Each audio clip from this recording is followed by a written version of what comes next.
asistencia aquí para que les guste, si pueda gustarle a la conferencia.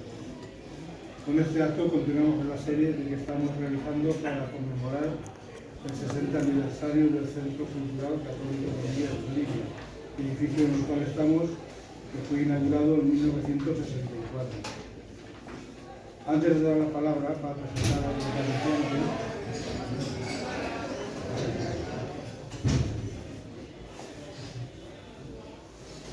quisiera agradecer a nuestro socio Pascual Gómez la donación de varias cosas al archivo carlista que custodiamos. Para ello le pido a Pascual que se acerque a la mesa para entregarle el documento acreditativo. Pascual, venga usted para acá.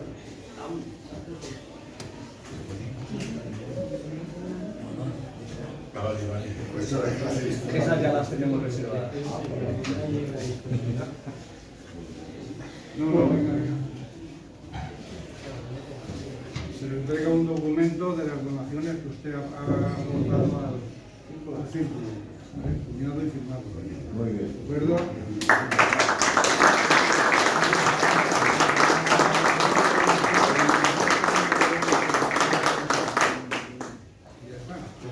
¿Tú vas a poner el museo?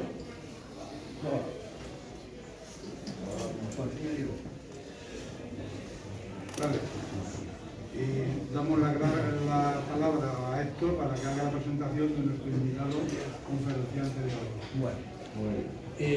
Bueno, todos conocéis, y si no lo vamos a conocer esta tarde con más detalle, a Telmo. Tiene un apellido que le delata. Aldaz de la Cuadra Salcedo, ese de la Cuadra Salcedo, para los que ya estamos un poquito más centrados en años, pues nos suena mucho, ¿vale? Y bueno, en principio no voy a contar nada más porque realmente no sé lo que contar, porque tiene tantas cosas que contar que no sé realmente en qué centrarme, si en su etapa de aventurero, en su faceta de carlista o exactamente qué decir de él. Estuve un poco averiguando y bueno, me sorprendí porque vi que había salido en un reality show de la Euskal Telebista. Bueno, yo creo que más que yo decir las cosas que pueda saber de él, lo mejor va a ser que nos lo cuente él. Sí, malo bueno. Bueno, yo creo que bueno, pero bueno, bien. Así que le vamos a dar la palabra, le doy el paso ya a él. Nosotros vamos a sentar ahí porque desde aquí no se ve nada y preferimos estar ahí. Y Telmo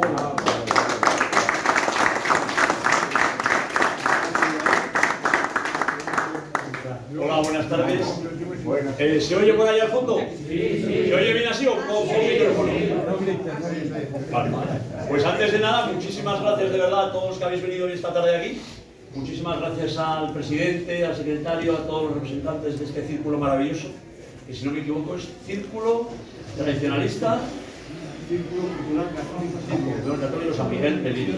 Porque para mí es un orgullo cuando me lo dijo José Carlos. Conocido en Libia por el carlista. Hay carlista. Sí, yo lo ponía en internet y casi nos trae.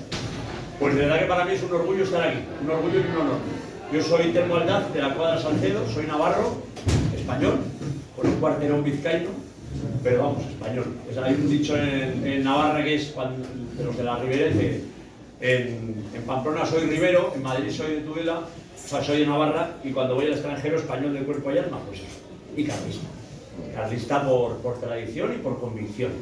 Carlista sin apellido. O sea, carlista sin, yo creo que uno de los males que ha tenido el carlismo es esa división, pero uno que es cosa humana, y todas las familias cuecen habas, y no somos extraterrestres, somos personas, pero que el ideal que nos ha movido, y el ideal que nos sigue moviendo, pues es el de Dios, patria, fueros y rey, y el del derecho natural y el de la defensa de Dios, que es lo principal. Así que con todos nuestros defectos, pero bueno, aquí estamos. Cuando me llamaron, me dijeron, bueno, pues vente a hablar de política, vente a hablar de aventuras, y claro, tenemos poco. Yo en las charlas que he visto, o las conferencias, pues yo ya no soy un jovenzuelo, pues entonces, bueno, algo debe de contar, porque ya he cumplido más de medio siglo, y he tenido la gran suerte, yo no he tenido ningún mérito, pero el mérito que he podido tener, o la suerte, sobre todo, gracias a Dios, que he podido tener, y la providencia me ha puesto, es conocer a gente fantástica, única y ejemplar. verdaderos hidalgos, antiguos, gente noble, gente buena, que han sido verdaderos ejemplos para mí desde mi niñez, empezando por mis padres. Mi madre era María de la Cuadra Salcedo y Gallarde, una navarra, carlista, maravillosa, arqueóloga, una persona fantástica. Todos hablaremos así de nuestras madres, pero como era la mía y era verdad, pues era una cosa fantástica, que nos educó de una manera ácrata, anárquica no desde el punto de vista del desorden, sino a ser católicos, a ser buenos, a defender lo bueno, cueste lo que cueste, a ir en contra de todo, eso todavía seguimos, ser un poco contreras, y a ser carlistas. Eso se lo agradezco muchísimo a mi madre. Mi padre era una persona de otro tiempo, que llevaba 30 años a mi madre, no tanto por la edad, sino de un tiempo antiguo donde la palabra contaba, donde las personas eran buenas independientemente de lo que pensasen o lo que hiciesen, y bueno, pues gente de honor y gente valiente, que había vivido pues una España diferente. Entonces lo que quiero, cuando penséis un poco qué les voy a contar, que os voy a contar, si no podíamos estar aquí mucho por esa suerte que he tenido en la vida de conocer a gente fantástica y estar en expediciones, en viajes, sobre todo nos hemos dedicado a viajar, a seguir los pasos de los conquistadores españoles, a seguir los pasos de la historia. Gracias también a mi tío Miguel Cuadra Salcedo, trabajamos con él desde muy críos, que conocía a gente fantástica. Hoy venía un amigo mío, muy amigo, que lo conocía hace ya muchos años, que era del equipo de mi tío, en los viajes y expediciones que hacía para gente joven por toda Iberoamérica, y empezamos con un proyecto, que es lo que estamos haciendo ahora, que se llama España rumbo al sur, si me tienes en internet, para chicos de 16, 17 años, que aprendan cosas, lo bonito, lo que decía San Francisco Javier, este mundo es como un libro, un regalo de Dios, y que si vemos cuantas más páginas, pues siempre es mejor, y verlo de una forma bonita, esperanzada, y viendo misioneros, viendo esas gentes que bebieron de las fuentes de San Francisco Javier y que que presumen de lo bueno que tiene el ser humano, que tiene muchas cosas. Y entonces, bueno, vengo a contar, yo me acuerdo en Pamplona, cuando mi madre nos llevaba a alguna conferencia, no existían estos medios, los PowerPoint, las cosas modernas, existían cines como el que hemos visto ahora, una preciosidad, y ahí pues venía un montañero o venía un misionero, nos contaba, nos ponía unas diapositivas, que era lo que había, a lo mejor ponía una música, y te transportaba de una manera muy bonita, muy romántica, a un mundo bonito, ideal, y al que tenemos que tender.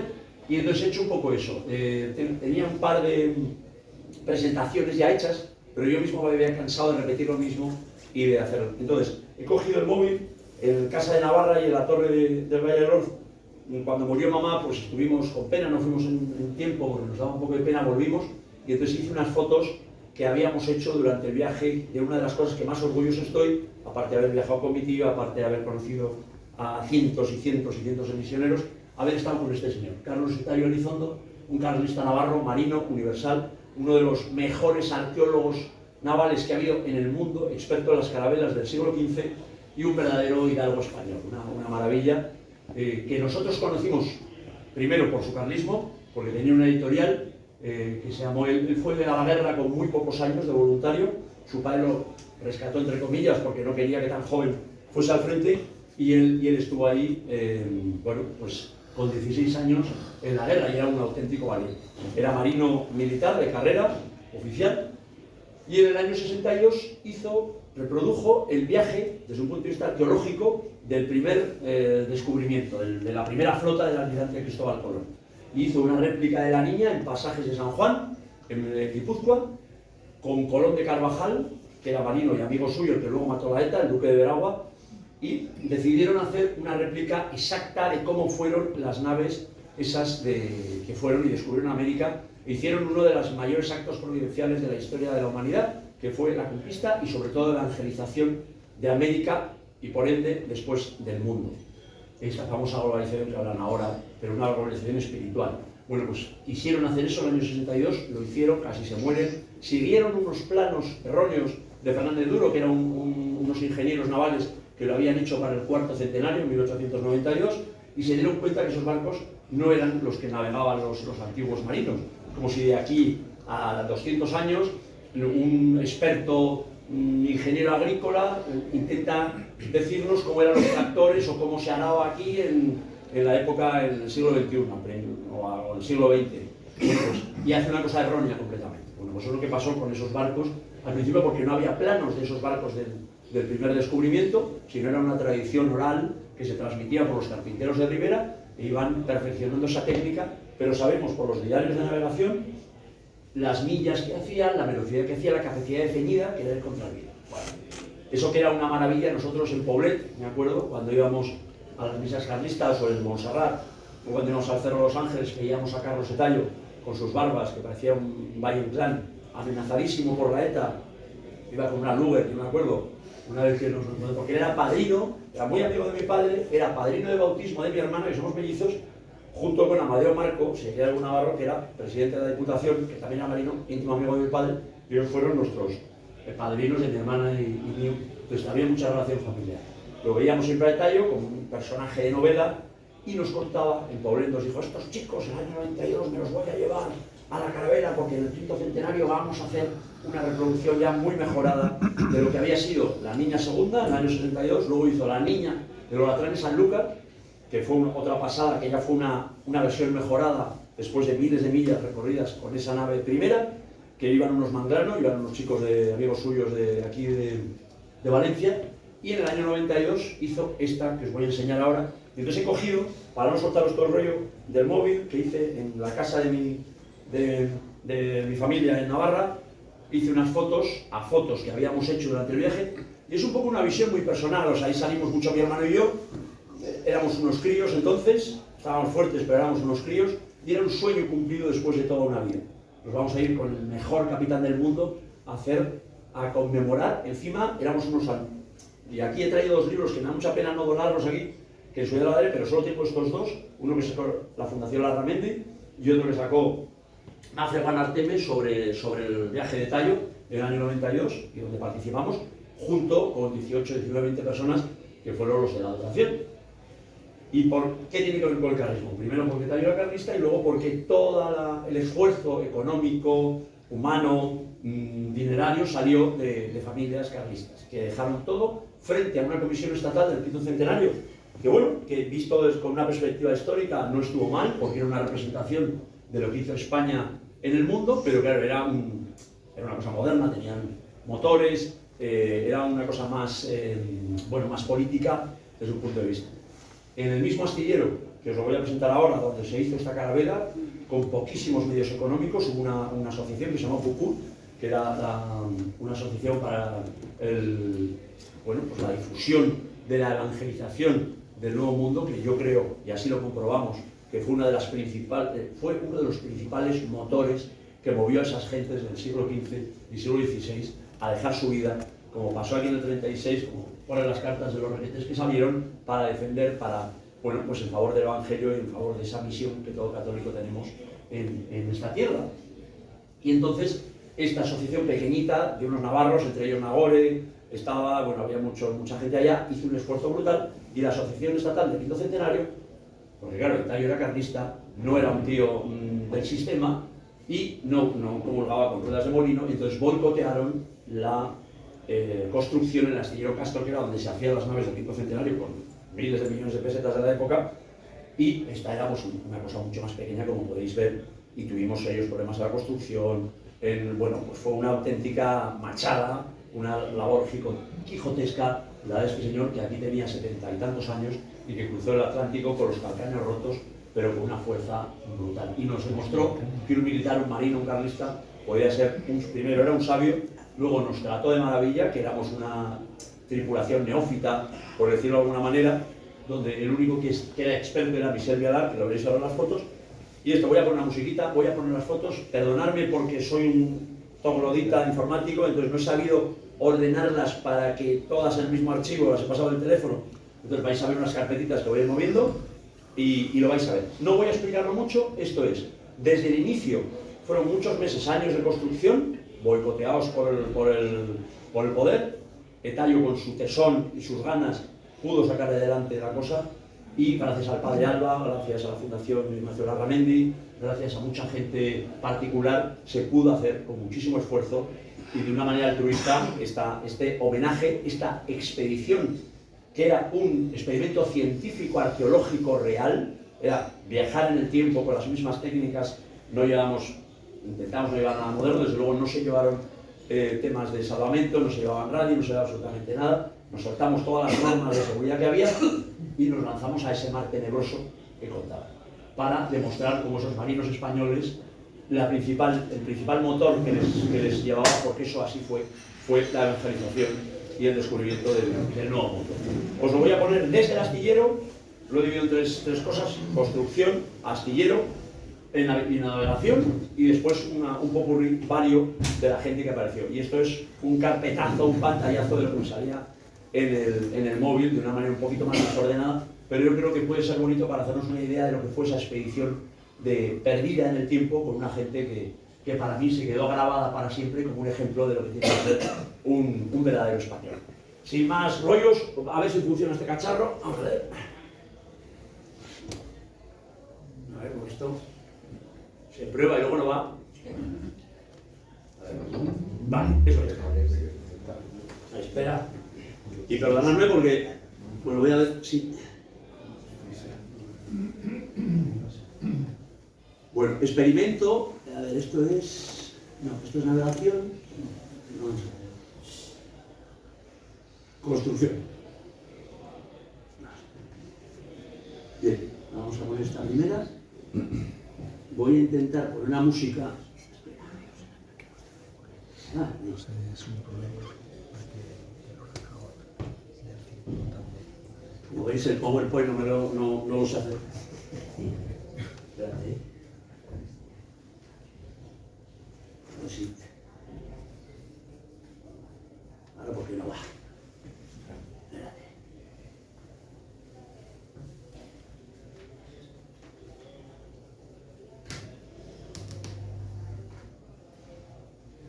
¿Eso no va? Sí.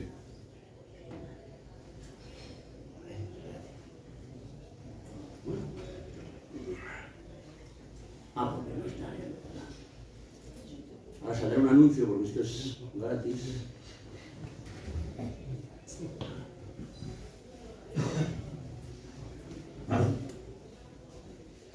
Mira, si darle el botón de la organización.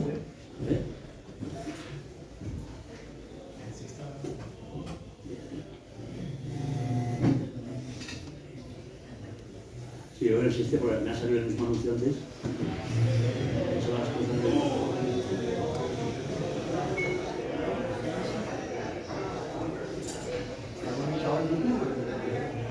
No, porque va por cable.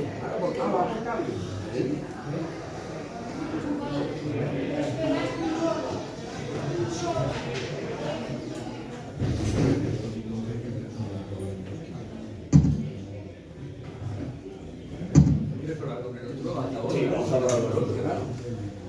¿Ves? Esto es lo que pasa siempre, es la ley de Murphy. Ya lo hemos probado antes, iba de maravilla, ¿eh?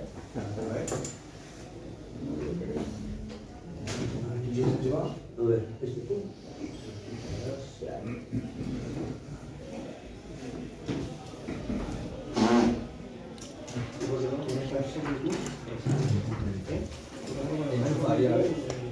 A ver si va. Las cosas del directo.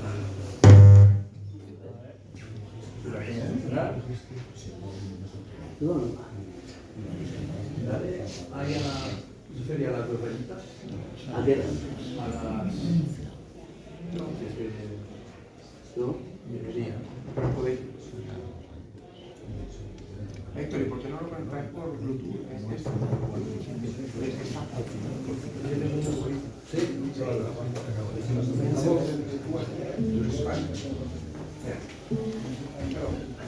Muy raro.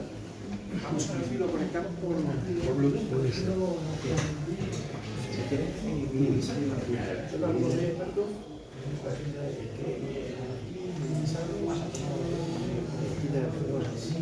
Ahí. Bluetooth, vale.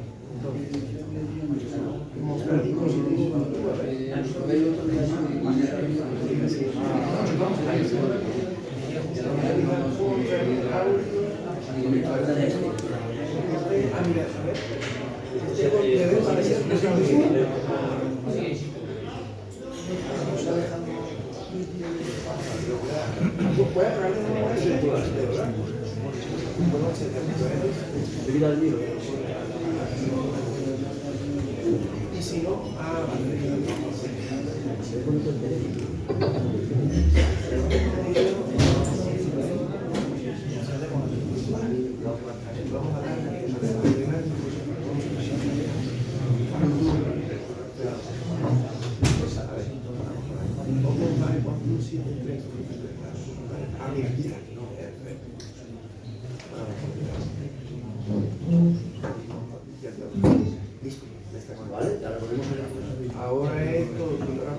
Vamos al YouTube, aquí. Sí,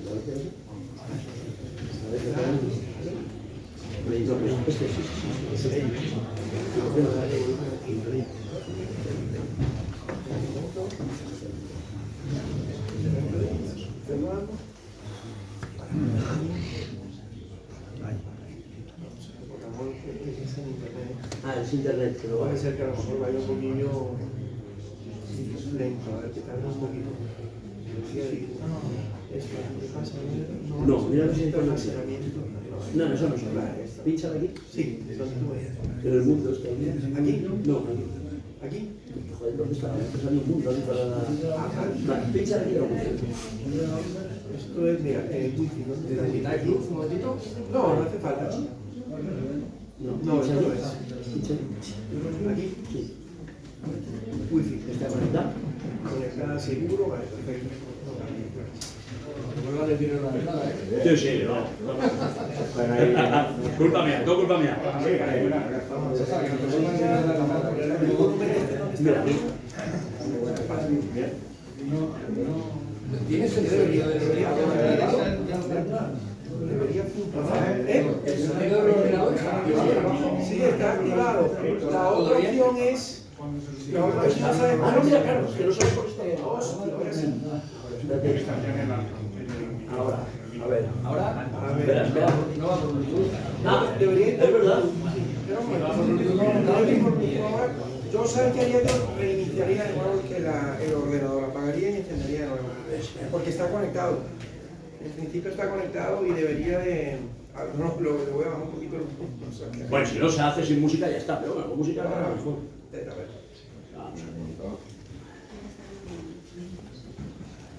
¿Conectado hasta cuándo? O sea que sea...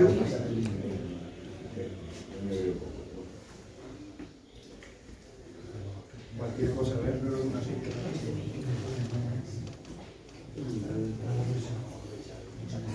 Yo tengo el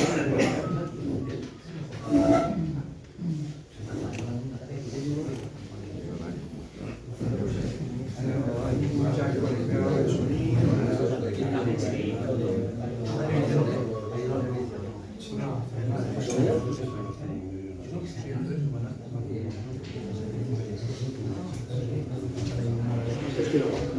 El tema es que no es que no haya sonido, no es que no se pone. Y tú tienes internet. Sí. Lo otro es que conectado está. Bien, no os preocupéis, no hay música ya está. Y voy hablando yo. Vale. Bueno, estos son los astilleros Castro en Camposanco, en Galicia, uno de los últimos carpinteros de Ribera. La técnica antigua de los carpinteros de Ribera se perdió gracias a la fibra y al mundo moderno, cuando España en los años 50, vamos, yo creo que hasta los 60, que me corrijan, pues era una de las terceras potencias navieras mundiales y este mundo moderno acabó con ello y mucho antes acabó con los carpinteros de Ribera, que eran antiguos maestros en técnicas, digamos, pues los amos de los mares del mundo, gracias a esta gente del mundo azul, como lo son los Castro de Camiña, debajo de Santa Tecla, en el río Miño, enfrente de Portugal. Y allá se construyó el Olatrán en Sanlúcar en el año 62, y allá se construyó este barco que era la Niña Tercera, que en teoría, según los planos y los estudios de tallo, después de más de 25.000 millas recorridas en este tipo de barco, pues era ya como el perfeccionamiento arqueológico real. Entonces, este es Carlos de Tallo con Castro, el del astillero. Aquí en este mismo astillero se hicieron 3 réplicas del quinto centenario con presupuestos millonarios, y lo que pasó al final, cuentan, ¿ves? Estaban poniendo el forro al Tallo en uno de los viajes desde Navarra, donde íbamos allá, y estuvimos, antes de la botadura, estuvimos unos 3 meses y pico con personal del Juan Sebastián Elcano arbolando la carabela, poniendo todas las velas, la jarcia de labor, la jarcia firme, todo el tema de cabullería, que eso fue una maravilla aprender en estos sitios con esos oficios bonitos que desaparecen. Y yo creo que el astillero sigue, pero ahora ya no construye madera, construye todo en fibra. Y es una pena que su mundo perdió. La verdad es que era una auténtica maravilla, era viajar en el tiempo. Yo tenía 18, 19 años cuando este tiempo estuve con mi hermano Vito y con otros aquí con el tallo, los motores que eran de los palos y los motores que son estas poleas estaban hechos en Navarra. Todo era con el cáñamo, yo creo que era aquí, era el Levante, era todo hecho, toda la cabullería era hecha con cáñamo, como antiguamente. Este es el tallo que tiene un aspectazo, era un tío impresionante. Y aquí con muchos menos años. Decía, se pintaba de rojo porque las crónicas contaban que en esa época era un color que se veía muy bien, identificaba muy bien los navíos, que no eran piratas, en esa época. Esta es mi hermana Mar, que gracias a ella, que era la hijada de Tallo, que estuvo haciendo de secretaria para conseguir patrocinio y ordenar todos los papeles, porque Tallo era un encanto de persona, pero era un poco desorganizado, como todo hombre normal, y gracias a mi hermana hizo mucho lobby para que mi hermano y yo fuésemos de miembros de su tripulación. Esta era la carabela en el astillero, como veis la iban ya remozando, tenía 18 metros de eslora, 3 y pico de manga, era muy estrecha, con unos raseles que son las formas de la obra viva, que es lo que trabaja en el agua, era como un tente tieso, se movía como un demonio, era una locura. Aquí está el Tallo subiendo al barco, este es mi hermano Vito. Con estos chicos son los seminaristas, que hoy en día ya son sacerdotes, del Padre Alba, en Barcelona, del colegio del Padre Alba, que ponían también parte del patrocinio, y fueron 3 seminaristas desde aquí, desde Bayona, a Bayona en Galicia, hasta Canarias. Fueron nuestras hermanas. Como os digo, son fotos hechas por nosotros, bueno, ya no tan chaveas, pero chaveas, o sea, no son fotos preciosísimas. Este chico era el hijo del ingeniero naval, que en principio iba a venir formando parte de la tripulación, pero cuando llevamos el barco ya a flote a hacer las pruebas de estabilidad, no daba ninguna prueba de estabilidad, o sea, el barco se volcaba según los cánones modernos, y el padre no le dejó venir, era una bellísima persona, pero no le dejó venir, cosa que nosotros salimos un poco diciendo, joder, vamos a volcar a la primera ventolina. Salimos aquí estaban la gente, los trabajadores. Ves todo ese cuero que contaban las crónicas de las antenas, eso es la antena mayor, que eran dos piezas unidas con ese cuero, y eso contaban las crónicas que en el viaje de Juan Sebastián Elcano se lo comían, el hambre que tenían, se comían ese cuero cocido. Este es mi primo Rodrigo, hijo mayor de Miguel Cuevas Salcedo, que vino desde Bayona hasta Huelva. Bueno, esta es la foto, este es el día de la botadura, don Ignacio Larramendi, Carlos Etallo, el Padre Alba, el día del responso, cuando mi hermana Mar pues bota con un vino navarro y se hace la botadura oficial de esa carabela, que fue un auténtico sueño cumplido. Este es el Padre Alba, allá en la... Este es mi Silvio Alar, que fue en el año 62, que todavía vive, está muy fuerte, tiene 90 y tantos años, ya casi 100, era un veterinario francés que se apuntó en la primera expedición de Tallo en el año 65 y que vino con nosotros. Bueno, el barco no estaba acabado, cuando nos lo entrega el astillero no estaba calafateado en su obra muerta. Tallo quiso poner, como se hizo en el Olatrane y en la Niña, como contaban las crónicas, unos colchones para dormir de lecho, pero todos los mamparos, y nosotros imaginaros que esta habitación pues tiene unos bandazos de casi 90 grados constantemente a babor y estribor, a derecha e izquierda, teníamos que dormir atados para no salir contra el mamparo, pero lo malo que no estaba calafateado, que se sabría ese cordel que metes entre tabla y tabla, y cada bandazo, cada golpe de mar nos metía agua dentro de la tonda. Entonces dormíamos sobre el agua, estuvimos 5 días y pico, 18 personas, que además venían los antiguos, los que habían hecho la guerra con Etallo, que trabajaban en Mafre entonces, gente ya más mayor, duras. Nosotros jóvenes decíamos, ¿qué hacemos aquí? Nos vamos a morir. Estuvimos 5 días sin dormir, con un temporal del norte brutal bajando la costa portuguesa. Decía, esto se va a hundir, las bombas que le había dicho Etallo que fuesen de madera, las había puesto con unas funditas de madera, pero las había puesto de hierro, el astillero, no funcionaba. Nosotros las 24 horas, 5 días estuvimos bombeando y entraba más agua de la que salía, o sea que fue una auténtica odisea al principio, dice, ¿dónde nos hemos metido? Pero bueno, el capitán estaba sereno, se comía sus datos, le rezaba ya unos estos. Es verdad que parte de la tripulación pues no había navegado nunca y hay un mal en el barco que es que te empiezas a marear y ya puede ser Rambo que te mueres.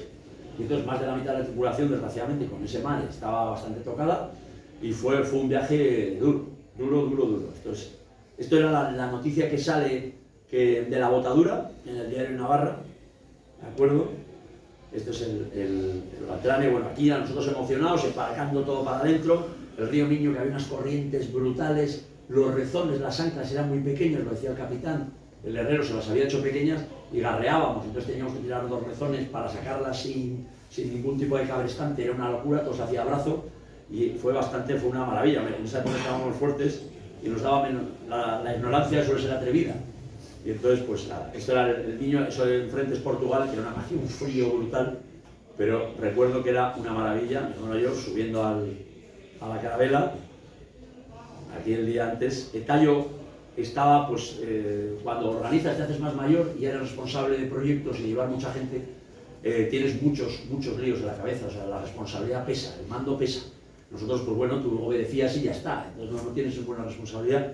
Y él estaba muy preocupado primero por los grandes problemas económicos, que eso siempre le dio igual, se arruinó varias veces haciendo sus carabelas, haciendo la editorial de, yo me acuerdo que hizo un día, el peligro comunista, los protocolos, bueno, hizo ahí en su casa cuando no existían las impresoras ni estas cosas modernas que ya veis que no valen para nada.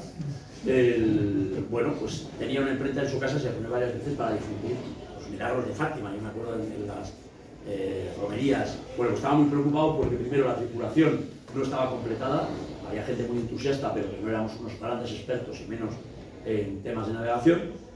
Y bueno, y era un jaleo muy grande. Este chico que veis a la izquierda es Juan Zarauza Masó, es de una familia de balleneros gallegos, muy conocida. Este era un bestia, está ahora en Las Palmas, hace muchos años, no en Fuerteventura, y era el contramaestre, era un marino muy fuerte, había cruzado muchas veces el Atlántico en regatas en solitario y en estas, la Volvo San Reis y este tipo de cosas, y era un marino excelente, un tío duro, curtido, pero era un poco el pilar junto a Michel Vialat de los que sabían navegar de verdad, y nosotros pues éramos aprendices.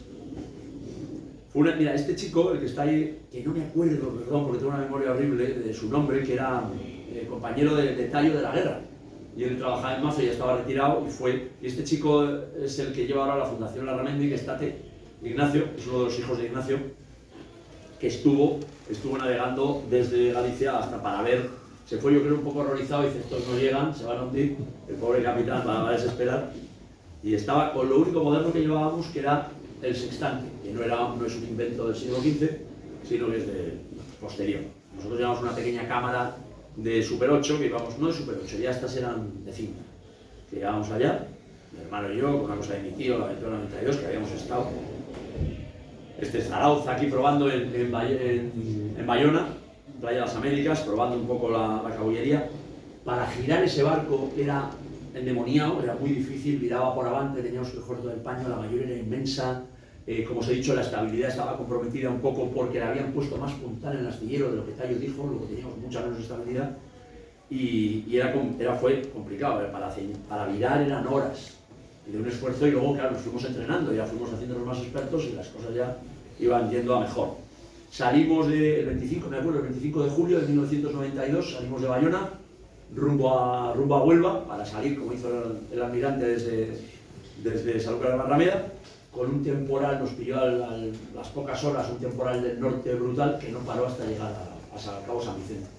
Y fue verdaderamente muy bestia. Bueno, esto es la primera construcción. Salimos del astillero y esto es lo que nos pasó. Perdonadme que ahora voy a hacer aquí a ver ahora si sé volver. Espérate. ¡Ting! Ya no sé volver. Espera aquí. Espera, no, ¿cómo llego al pincho de las narices?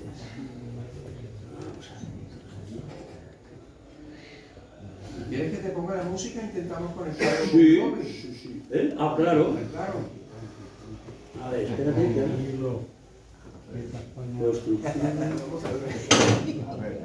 Bueno, esto ha sido la primera etapa. Nosotros de ahí nos montamos en la carabela, íbamos 18 personas, todos mojados, todos sin comer, no podíamos, la cocina que teníamos, y en teoría todo lo que llevábamos era de la época, se cocinaba fuera, teníamos una cocina que se hizo en Portugal en un herrero, como cocinaban antiguamente con fuego, no pudimos cocinar nada, no comimos absolutamente nada en 5 días, que puede parecer poco tiempo, pero con esas condiciones de no dormir fue brutal. A ver, fotos, pruebas, construcción,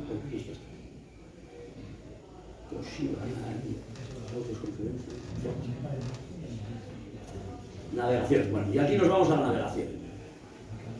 Vamos a la navegación. La navegación que podemos dividirla en este año 92 en 3 partes. La primera navegación que hacemos desde Vigo, era Bayona, pero bueno, desde Camposancos por la ría hasta Vigo, allá volamos, preparamos, vemos, salimos, costa portuguesa Huelva. De Huelva, Tallo decide, claro, se va a la mitad de la tripulación, tenían cosas que hacer, no lo sabían hasta ese momento, no la mitad, pero se fueron 2 o 3, diciendo yo aquí no me monto ni loco, cosa que también nosotros se entendía. Nosotros nos quedamos y en Huelva fue una maravilla, llegamos a un sitio, vamos por la ría, estaba el monasterio de la Rabia, nos ponemos los de Pucud, mi madre, todos, habían hecho unas camisas, nos vamos a una misa preciosa. Bueno, aquello era como estar en el siglo XV, como ser parte de la tripulación del almirante, y bueno, pues estábamos emocionados y queríamos ir. Entonces, Tallo, muy buen juicio, habla con un carpintero de Ribera de Huelva, allá se lastra más el barco para ganar estabilidad y se intenta por lo menos calafatear de una manera muy precaria, pero que fue más efectiva, todas las bandas para que pudiésemos dormir, porque si no te mueres. Y poder salir a Canarias salimos el 8 de agosto de Huelva. Yo creo que el almirante sale un 3, nosotros salimos de la barra de Sanlúcar el 8. Antes había, bueno, pues ahí nos íbamos, yo me acuerdo que estábamos en un pantalán, una chulada, vinieron pues la sobrina de Tallo, vinieron la hermana de Tallo, que se han casado con gente de Sevilla. Fue una maravilla, estábamos allá encantados. Y luego hubo una regata que la Armada le pidió el favor a Tallo que hiciésemos de boya de salida de unas regatas del quinto centenario, y dijo, bueno, yo no voy a salir porque venía don Juan Carlos, y entonces saludaba y tal, no sé qué, allá en un barco, el que quiera salir, bueno, pues aconsejo que se quede en tierra y le salude, pero que esté aquí, que no. Entonces nos metimos todos dentro y nos saludamos ninguno, pues somos la misma. No se ha puesto aquí. Bueno, este es Michel ahora, estoy ya a 2 días en la costa portuguesa. Y ya estaba, Michel muy gracioso, es un tío encantador, listo como él, ha hecho no sé cuántos París-Dakar, un aventurero auténtico, pero él veía que estábamos en no te desanima, o sea, al final son los mimbres que la providencia le había dado, la tripulación que era la que teníamos éramos nosotros, y ahí te puedes quejar a quien quieras, pero hay que cuidar lo que tienes, aunque sea muy malo, y procuraba poner buen humor y todos tiramos para adelante. Aquí en la entrada de la salida de Huelva, Tallo ya empezaba a hacer calor, la maravilla que cuando abandonas Galicia, que hace un tiempo fantástico, pero no tanto como en Huelva, y luego ya empiezas a bajar a Canarias, y entonces salimos un día a Canarias con una tripulación muy pequeña, con los 5 seminaristas, un sacerdote del Padre Alba, y una tripulación muy reducida y tal. Y bueno, y ahí nos entra la tormenta, y estamos 6 días a palo seco, o sea, palo seco quiere decir casi sin velas, porque la fuerza, la potencia del viento y de las olas era brutal. Llegamos a medir olas de 14 metros, muy nobles, o sea, muy separadas, o sea, el barco no corría realmente peligro y vimos la estabilidad, claro, en popa lo malo, que se mueve muchísimo más, los bandazos son terribles, las guiñadas que son muy fuertes, tú surfeas la ola y el barco se cruza, y te vas todo el rato en tensión, pero el barco era noble, era bueno y navegaba bien. Fueron 6 días de locura, íbamos a palo seco sin vela a 7 nudos, un barco que pesaba muchísimo, que era muy lento, e íbamos incendiados, como decía el capitán. Y bueno, y ahí fue bastante duro. Es verdad que en un barco el capitán, tienes que obedecer al capitán, es el que sabe y el responsable, y sobre todo una orden tiene que ser inmediatamente, aunque no sepas, aunque no tengas ni idea de lo que estás haciendo, pero obedecida por todos. Y ahí hubo un poco de esto con gente que la había, pero no por nada, no por maldad ni muchísimo menos, sino que en un barco pues las condiciones eran duras. Estuvimos pues a punto de partir el palo, alguna cosa nueva tuvimos que ir rehaciéndola de fortuna, chubascos, viento, llegamos a 57 nudos de viento, que son unos 100 y pico kilómetros por hora, sostenido, que nos traían unas olas brutales. La verdad es que estábamos entre emocionados y muertos de miedo. Pero bueno, como veíamos que el barco iba y las reparaciones muy someras que se le había hecho en Huelva, por lo menos nos hacían poder dormir atados, porque si no te matabas contra el mamparo. Pero ya íbamos cogiendo, estábamos más a son de mar. Ya éramos más gente de mar, ya nos íbamos adaptando al medio, y desde luego aquí todo mi respeto, mi admiración y vamos, honor y gloria a Tallo, que siempre teníamos el miedo y dice, joder, que habíamos conocido siempre, que era un tío afable que íbamos a cazar con él, en un barco que esto va a ser muy duro, va a ser tipo mili, oye, nada que ver. O sea, cuando hablan, a mí la palabra democrático me da un poco de asco y menos más en un barco, pero es verdad que tiene un espíritu comprensivo, sabía a quién pedir las cosas, sabía cómo pedirlas y sobre todo dar ejemplo. No es lo mismo adelante salir que seguirme, pues este era de los de seguirme. O sea, él daba ejemplo con 70 y tantos años y él solo comía dátiles, se lo cuento a Curro, comía dátiles, leche y miel, no comía otra cosa, y ajos, fundamental. Y estaba como el doble de cabra, el tío delgado, pero estaba fuerte y ágil como una bestia. Aquí con estos todos los grandes. Uno de los problemas que nos encontramos fue la navegación moderna, que no había en los tiempos del almirante. Nosotros no teníamos radar, no teníamos radio, no sabíamos cómo avisar. La delegación esta de Marina nos dejó un pequeño reflector de radar metálico, pero no nos veían los radares. Entonces uno de los problemas era que por la noche nos abordasen y nos llevasen a pico. A pique teníamos una caracola que la tocábamos, pero con el viento, bueno, no era muy tallo, íbamos a venir a Zarauza. Esta es mi hermana, esto es en Huelva, esto es antes de haber salido de Huelva. Aquí estábamos todos encantados. Este es el pantalón donde estuvimos en Huelva, que no nos queríamos ir, mientras lo arreglaban y lo lastraban, y nosotros ayudábamos en lo que podíamos. Aquí con la Virgen del Pilar, que nos regalaron los Zazu ahí de Zaragoza. Esto es la tolda. Uno de los problemas que tuvimos al principio, que esta pala de timón que veis ahí, no tenía roldanas, no tenía un aparejo para poderlo manejar. Lo teníamos que manejar entre 5 o 6 porque barría, entonces nos partía las piernas, era una locura. Para bajar la primera de Portugal a Huelva, eso fue una auténtica. Entonces ya ideamos, por el capitán Juan Zarauza y otro, idearon una serie de roldanas donde manejábamos, podíamos mantener y ir girando el rumbo con unas poleas para que esa pala que te barría 7 hombres, pues la pudiésemos controlar atada a los costados. Y eso fue, aquí esto es en La Rábida, el día de la misa, fue muy chulo. Y otra vez, pues eso, la tormenta de Canarias, la locura de Canarias. Esto que no se ve muy bien es llegando a Canarias. Estuvimos toda una noche abarroados, o sea, atravesados a la mar, ya había calmado el viento. Y me acuerdo, este es mi primo Rodrigo, ya se tuvo que ir en Huelva porque tenía trabajo, que le vino muy bien ese trabajo y se fue en Huelva. Esta era la cocinita que teníamos, con la campana, la cocinita que teníamos para cocinar, pero que cocinábamos siempre que cuando estábamos en puerto, porque no, si no era imposible. Esto es la llegada a las Palmas de Gran Canaria, que fue una auténtica maravilla. El barco también había sufrido muchos desperfectos con la tormenta. Y en Canarias, una antigua familia carlista de allá, los Badiola, que esto tiene que ver un poco con lo que hablaré muy brevemente después, con ese tema que me propusieron, hablar un poco de esa realidad política, social que se vive en Navarra, en el País Vasco y en el resto de España, en esos años donde yo era muy pequeño. Pues estaban los Badiola, que eran marinos de Ondarroa fantásticos, muy carlistas, y que fueron uno de los primeros amenazados de muerte, que muchos se tuvieron que ir. Y ahí estaba Miguel Badiola, que era un bestia, que iba a ser un refuerzo de la expedición.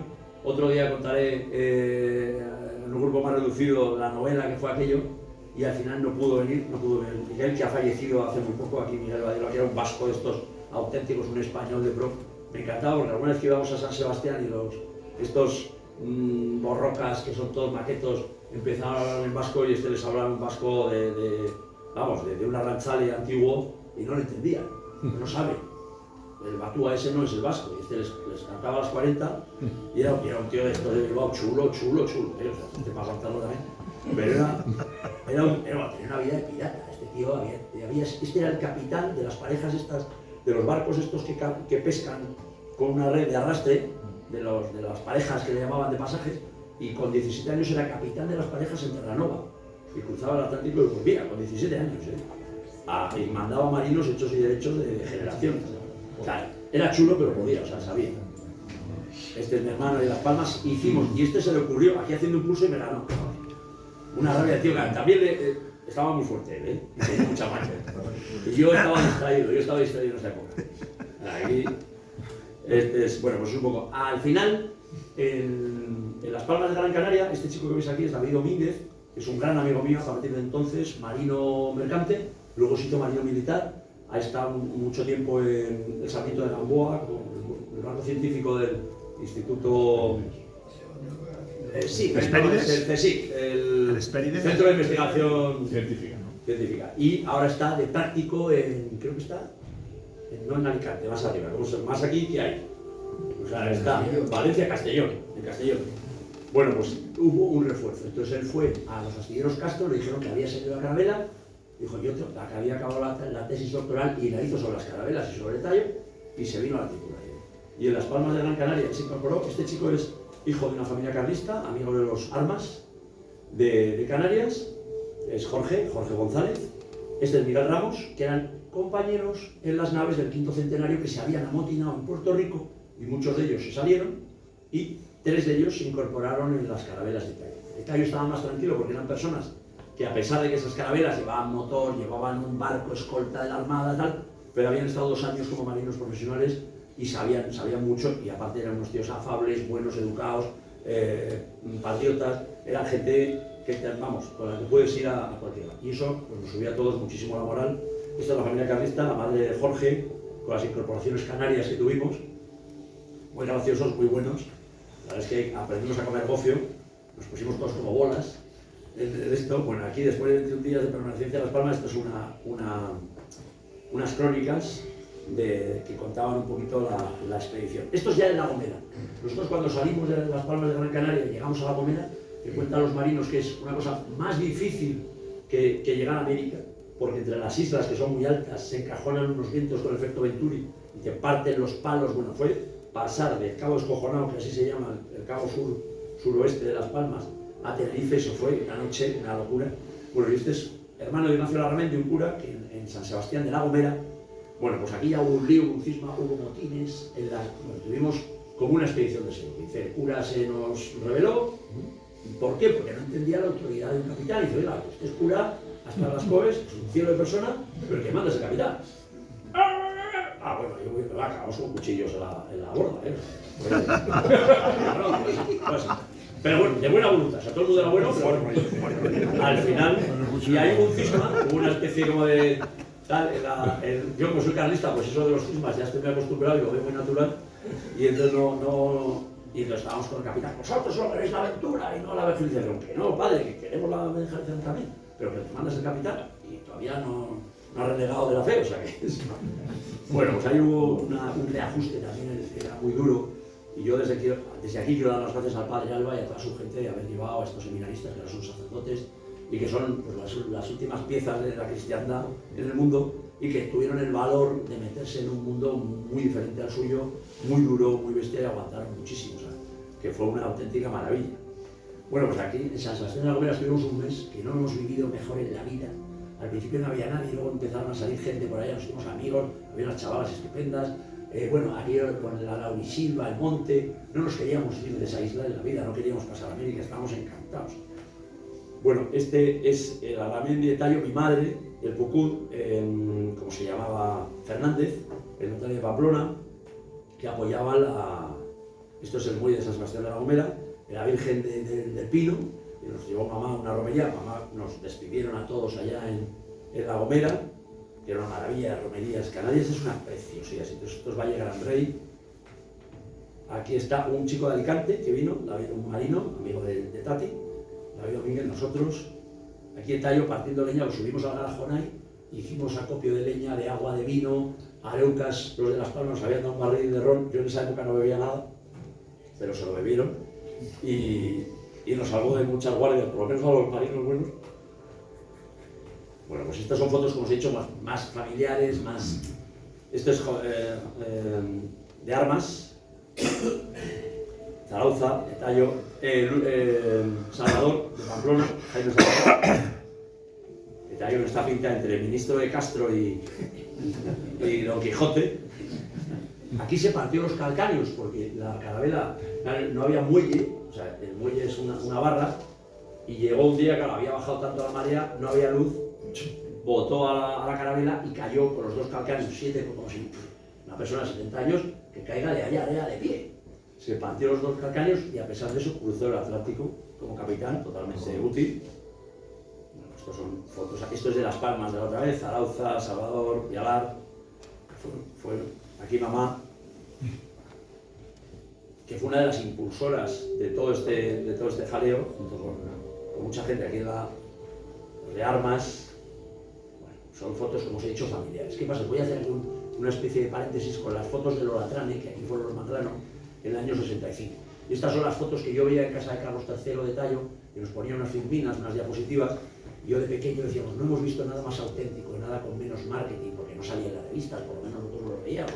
no eran los iconos que ahora ponen, no eran estos youtubers, no era la sociedad de esa Navarra de entonces no vendía esto a la juventud. Nosotros tuvimos la suerte de conocerlo. Y entonces, digamos, no hemos visto cosa más auténtica en la vida que las fotos de Tallo en el Olatrane, que esta es la réplica segunda que hizo con la gente de mar. Mirad qué impresionante, un poco parecido a un barco un pelín más pequeño. Las velas sí que estas eran de lino, las de la Niña Tercera no se pudo conseguir que fuesen de lino. Este es el Olatrane, ya con la contramesana. Este es el padre de Sagaseta de Lurdoz, que fue con ellos. Nosotros no llevamos, salvo hasta Canarias, no llevamos sacerdote. Se rezaba los domingos un rosario. El cambio de las guardias, se decía lo de bendito sea el día y el Señor que nos lo envía, bendito sea el alba y el Señor que nos lo manda. Una cosa antigua que se contaba en los cambios de guardia. Este era uno de José Valencia, uno de los mejores marinos que tuvo el Tallo, un tío de vasco. Esto es la llegada a San Salvador en el año 90. Este es el 92, este es de la Niña. Este no es el Olatrane. Aquí, este era un chico un señor marino de Fuenterrabía.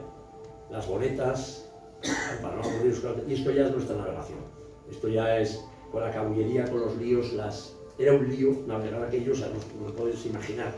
Claro, un marino experto de esa época pues estaba muy familiarizado, nosotros nos fuimos familiarizando con esto a través de años.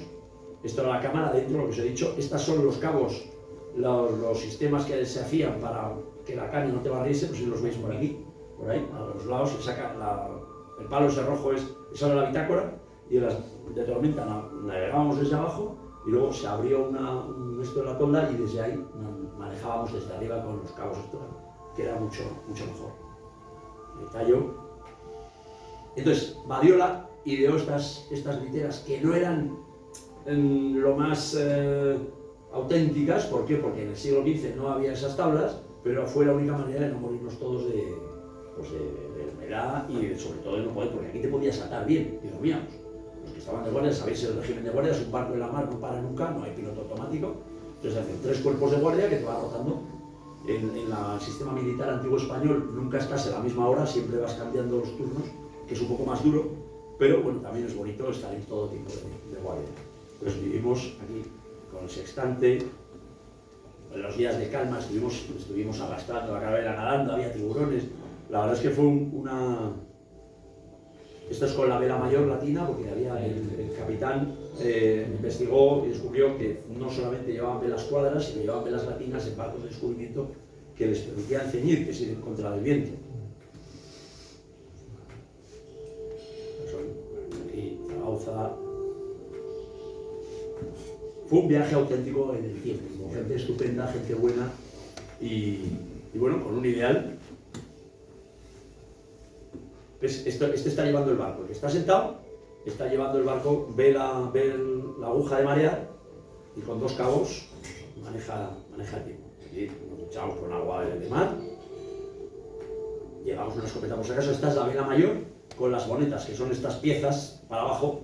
Cuanto menos viento, más piezas de vela. Llevábamos una escopeta por si acaso los piratas y los tiburones.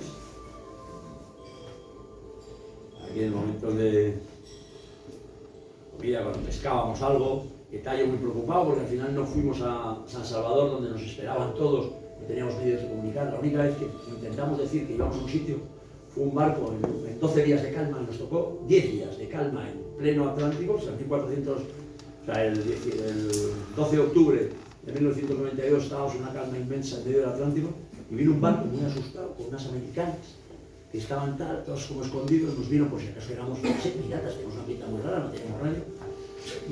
Nos tiraron unas cervezas, les dijimos que éramos la calavera tal, no sé qué, que por favor llamasen por radio para decir que estábamos bien. Y no supimos nunca si llegó esa noticia o no. Se fueron bastante asustados, pero nos tiraron unas cervezas, que para los que no bebíamos nos dio igual, pero para los que bebían eso fue una maravilla. Aquí con las cartas de marear, los días de calma, esto eran hechos desde fuera.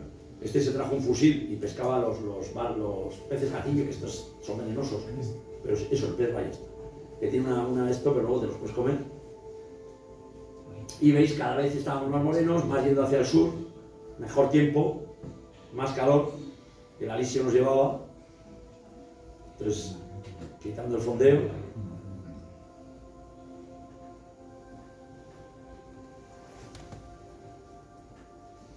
Y esto al final llegamos a Santo Domingo, vimos tierra, después de 42 días. Y llegamos a la isla de Santo Domingo, a la Española, a la capital, a Santo Domingo. Estuvimos fondeados, pedimos remolque, porque no teníamos motor, y nos metieron debajo de la casa del almirante, del hijo del almirante, de Diego Colón. Y ahí estuvimos ya, no teníamos un duro, los de Mafre vinieron a grabarnos, que estas son las imágenes en un helicóptero, porque lo que quería hacer Etallo era volver desde la bahía de Samaná, como hizo el almirante, en busca de los Pinzón, para que no llegasen antes ellos y se atribuyesen la gloria del descubrimiento, y le puso un tercer palo, le puso una contramesana, que eso es lo que hicimos en una de las salidas.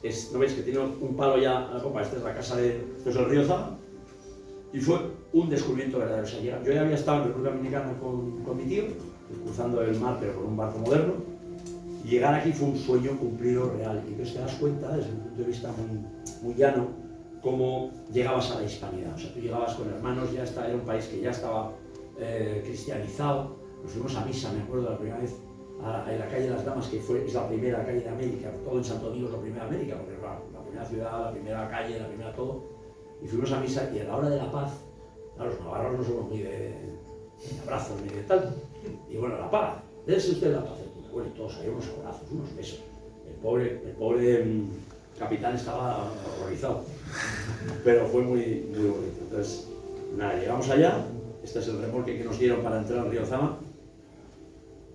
Esta es la salida, la bandera de Isabel y Fernando, Castilla y León.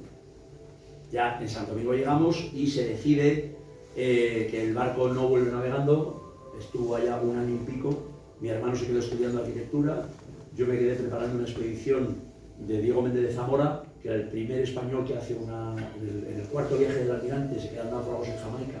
Y este Diego Méndez, amigo último del almirante, consigue una canoa con unos indios y logra pasar, muriéndose más de la mitad del contingente, a República Dominicana contra viento y corriente, y fue la primera expedición que se hizo conjuntamente entre indígenas y gente del viejo mundo. Entonces repetimos eso unos años después, en el año 93 y 94, y yo me quedé en Santo Domingo preparando esa expedición. Y nos hicimos dominicanos, nos hicimos americanos. Nos volvimos a enamorar de América. Mi madre se fue allá, estuvo viviendo muchísimo tiempo allá, investigó todos los archivos, finalizó muchos de los estudios históricos que tenía pendiente. Esta es mi hermana por esas playas, y este es Etallo. Y lo que nos informaba, lo que nos informó siempre, y lo que vimos, o sea, por qué nosotros, después de 500 años, hacíamos eso. Por supuesto que era por la aventura, por vivir algo increíble, por vivir lo que habíamos, las fuentes de las que habíamos vivido. Esto, bueno, preparando, esta es la misa preciosa que se dio en La Gomera, a la salida del Mar Tenebroso. Estos son los libros que he traído aquí para que los quiera ojear, que me encantaría dejarlos, pero los mandaré cuando tenga otros. Y esto es lo que nos informaba desde pequeño. Pues nada, sí, pues en el fondo lo que procuraba esta expedición fue la defensa de la catolicidad y esa providencia mágica que tuvo la hispanidad en difundir la verdad del Evangelio, que es pues la verdad absoluta, ¿no? Porque todo lo que no tenga nada que ver con esto, pues no... Al igual que he dicho que soy carlista de apellido, soy católico, apostólico romano sin apellido, o sea, no. Yo creo que Dios, como todo padre, pues ama a sus hijos aunque sean defectuosos y los perdonará. Y yo le he mirado las cosas con un poquito más de indulgencia, pues si no estamos apañados. Y luego, bueno, aquí he puesto, perdonadme, a ver, yo creo que ya acabo ya con esto, están varios, solo os quiero enseñar una foto, bueno, pues vamos a hilarlo un poco con el tema político. Yo soy, pues eso, de los años, nací en el año 70, jamás he vivido, yo creo que hay un libro precioso de Javier Nagorellano, tengo la suerte aquí de tener a un tío mío, hijo de los Arcos, que fue un prohombre español, uno de los diplomáticos. Me acuerdo de mi tía que se fue a Argelia con tu padre y estuvo allá, bueno, pues nos enseñó unas fotos preciosas de aquellos desiertos, hace ya unos años. Y se lo estaba contando ahora a mi padre, por no contaros aquí la historia, que eso sería muy largo, y es otro debate. Mi padre, que en el año 36 salió con su hermano, con mi tío gemelo Juan, salieron de Requetés y estaban en el tercio con su padre, pues gracias a ellos salvaron la vida. Una historia muy bonita, muy larga, pero fue una controversia y mi madre por parte, vamos, los Juan Salcedo Gallarre, pues eran, los Galvete no eran carlistas, eran liberales, pero bueno, no pasa nada. Pero eran católicos y españoles. Y en 36, claro, mi madre, pues hija de voluntario Requeté, muerto en la cruzada, hermano, sus 14 tíos, pues ahí parecen salvados, soldados Ryan, la esquela que tenemos en casa, de los muertos que hubo, de todos sus hermanos muertos. Nuestro tío Fernando Salcedo, matado en los barcos de Bilbao, en el Tunamendi, que lo mataron a hachazos por ser católico. Tiene un verso precioso que dedica perdonando a sus enemigos y alabando la hispanidad y ese sacrificio, y que más vale perder la vida por salvarla de 27 millones de hispanos, refiriéndose a los de la península ibérica, a los de este lado del Atlántico, si con eso pues salvan, ¿no?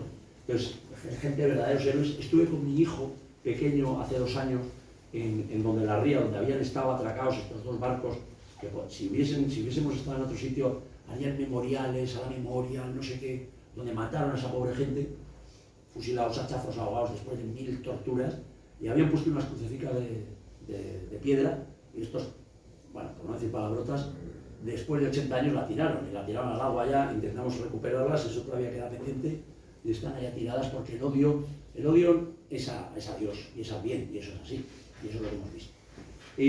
A ver, ¿qué os puedo contar yo de mi experiencia? Yo creo que cada uno tiene la suya. El tema navarro, yo no considero que haya nada más español, más auténtico que lo vasco y que lo navarro. Yo como un 75% navarro, un cuartelón vizcaíno, pues yo me siento orgulloso de ser navarro, de ser vasco. Además, los navarros tenemos una ventaja, que podemos ser vascos si queremos. Los de las diferentes provincias vascongadas, pues eso es más dudoso. Amadeo Marco decía, hombre, que si quieren ser navarros, que bueno, ya lo discutiremos, pero desde luego lo que nosotros no somos de ninguna autonomía espuria, y menos bajo banderas que no son las nuestras. Yo me acuerdo de pequeño, cuando mamá no nos quiso llevar al colegio, pero estábamos escolarizados en pequeñas escuelas del pueblo, en libros como estos, pagados por el Estado español, no sé si era Naya Santillana, y te lo ponía ahí, y ponía Euskadi, y ponía la bandera de Cobriña, y ponía que era la bandera tal, y entonces los profesores, claro, todos nacionalistas, porque todos eran con el sistema, porque era lo que estaba de moda. Señores, esto ya no es España. Bueno, pues es que es lo que estamos viviendo. Entonces, ¿qué vivimos por partes? O sea, cuando hablan del problema vasco, de la ETA, de todas estas cosas, nosotros como carlistas, desde muy pequeño, cuando mataron al general, creo que era general, Antonio Vela o era coronel, Atarés. General Atarés, que estaba en las misas que íbamos nosotros de pequeños de los voluntarios Caballeros de la Cruz en el Monumento a los Caídos, que ahora quieren tirar en Navarra, porque son muy valientes que lo hubiesen querido tirar en la época del 39-40, a ver si tenían narices. Estuvo aquí en Valencia, estuvo el militar aquí. ¿Atarés estuvo aquí? Sí. Pues mamá nos llevó. Y además acursionista en cristiandad, que hace compañía a mi padre. Pues era una bellísima persona. Lo mataron de un tiro en la nuca, fuimos con mi madre, y cuando estábamos con Toca también, que lo mataron allá en Sepello, en la Plaza de la Cruz, y éramos unos críos pequeños, era una señora con un poncho y unos perros. Pues cuando fuimos a rezar un responso por una boina a Toca, pues los medeles, los de allá nos decían, fachas, asesinos. Yo me acuerdo de aquello, siendo pequeño, estaban rezando un responso, una Ave María a un tío que le habían matado. Bueno, y luego esa gente, pasado el tiempo, eran los mismos que te decían que tenías que salir con las manos blancas a decir, oye, por la paz, la democracia, suprima la paz. Entonces, lo que yo viví es la historia de un abandono por parte de España, por parte de los que te cobraban los impuestos, por parte de los que dejando absolutamente todo a los malos, dándoles sueldos, regalías, prebendas, leyes, y abandonando a la gente. Bueno, no ha habido mayor éxodo, y eso es lo que habéis vivido en Navarra, lo sabéis, y abandono por parte de las administraciones. Incluso porque claro, oye, todo el mundo tenemos que, cuando va un amigo mío a Pamplona y en la calle está afectado, oye, ¿por qué no pones aquí una bandera de España enorme? Y yo la bandera de España la llevo en el corazón, pero la casa es de mi tía y si la pongo me la queman. Bueno, pues eso ha pasado y eso sigue pasando. Y entonces, claro, ¿qué ha habido? Pues ha habido una dejación, yo no sé, pero no. Mira, me acordaba,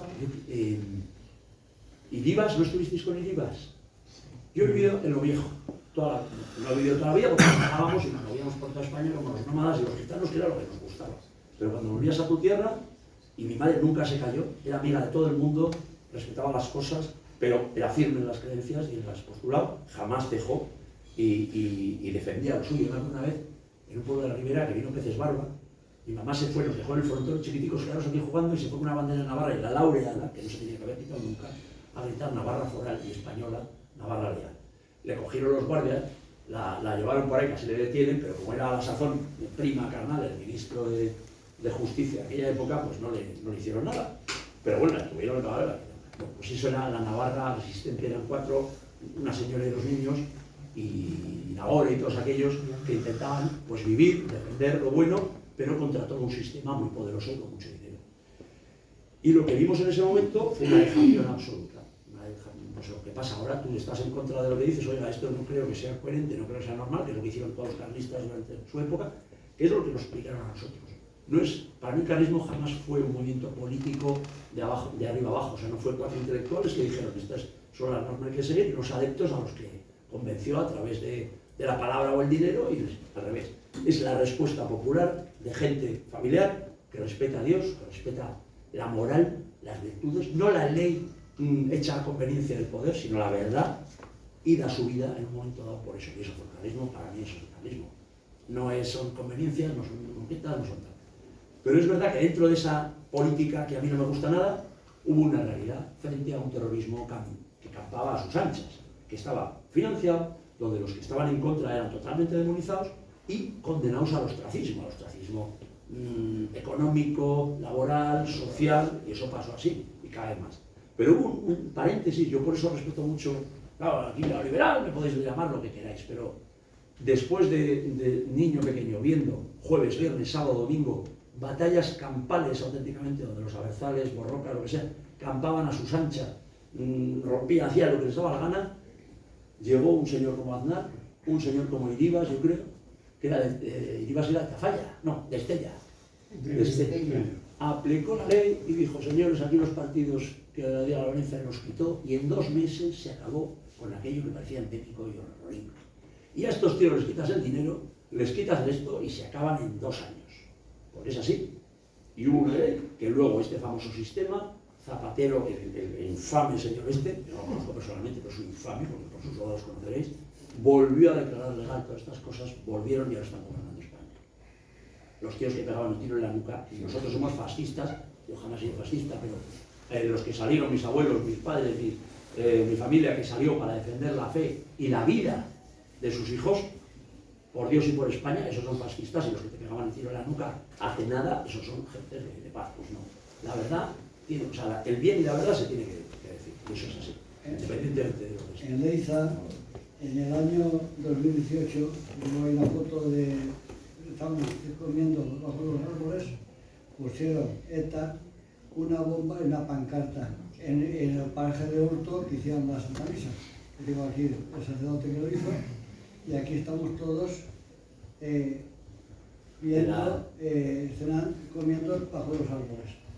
Aquí estoy con uno de Aranda del Duero, y aquí estamos, pues, la cava que tiene allí en Leiza, un señor que tiene... Silvestre. Pues digo que en realidad ese año había guardias civiles porque fueron a quitar la pancarta y allí habían puesto una bomba. O sea, han hecho lo que les ha dado la gana y lo siguen haciendo. Y encima... En aquella época, que tampoco hace tantos años. No, es que es hace muy poco. Aquí mamá mira, ahí está Carmen Zazu, que era un cielo de persona. ¿Sabe? Esta chica, voy a mirar a mi madre, roncalesa, una bestia parda. La pobre muere de un infarto en una de las últimas manifestaciones que hubo en Navarra en favor de la españolidad. Llevaba una bandera carlista y la policía foral le dijo que eso era, que contrariaba la memoria histórica, se la quitaron a esta señora y se fue a rescatar a la Diputación, y del disgusto le dio un infarto y se murió. Que era una valiente, la madre de los Zazu, una bestia parda. Pues eso es el sistema. Bueno, estos son... Aquí está Nagore, una de las cosas, y esta Silvitica, mira, esta Silvitica Valentena, la rubia. Nagore para nosotros era una persona maravillosa, amigo de Tallo, nos hemos leído sus libros, que desprenden bondad, amor, misericordia, poesía. Gente, era maravillosa, era un tío que hasta los 90 y tantos años estuvo subiendo todos los montes habidos y por haber, que había hecho con 17 años la guerra, con los dos en Radio RQT, y lo decía, combatieron sin odio, combatieron sin un espíritu de revancha ni nada, sino de defensa del bien, y no a matar, sino a defenderse. Eso lo hicieron Pues así. estaban en los dos bandos también, porque mi padre tocó la República, estaba luchando con la República por la fuerza. 18 años. Y en el libro, eso, a lo mejor hay gente aquí de más sapiencia, pero en el libro Requetés pone como la Segunda República cuando viene, bueno, pues no dejó de ser al principio una bocanada de cambio, decir, oye, a lo mejor, pero bueno, al final pasó lo que pasó. Pero bueno, la República en conjunto fue más de derechas que de izquierdas al final, quedó el Frente Popular. Y el pobre Tallo, que, bueno, luego en el año 93 nos llevamos la carabela a Canarias, que vino. En el año 98 hicimos la vuelta de la mina, que eso sería muy largo de explicar ahora la teoría que tenía Tallo, y siguió navegando en Tallo hasta el final, y hasta que no pudo más, siguió navegando. Y aquí, con esta foto a cabo, que es en el Cerro de los Ángeles, donde los rojos fusilaron. Esta es la nueva, la fusilada está aquí, justo en el otro lado. Está en el otro lado. Y pues yo, orgullosísimo de haber conocido a Tallo, de haber formado parte, junto con mucha otra gente de la tripulación. Esta es un poco nuestra visión como soldados, hicimos ahí 3 fotos. Y eso es lo que os quería transmitir, y la suerte que tuvimos de conocer a semejante. Y a un ejemplo, que si otro gallo nos hubiese cantado a todos, en la sociedad navarra me refiero, si personas como Tallo hubiesen sido un referente real social, o sea, un youtuber de estos de la época, si se le hubiese dado cátedra, si se le hubiese dado visibilidad social, pues no habría tanto abandono en una sociedad.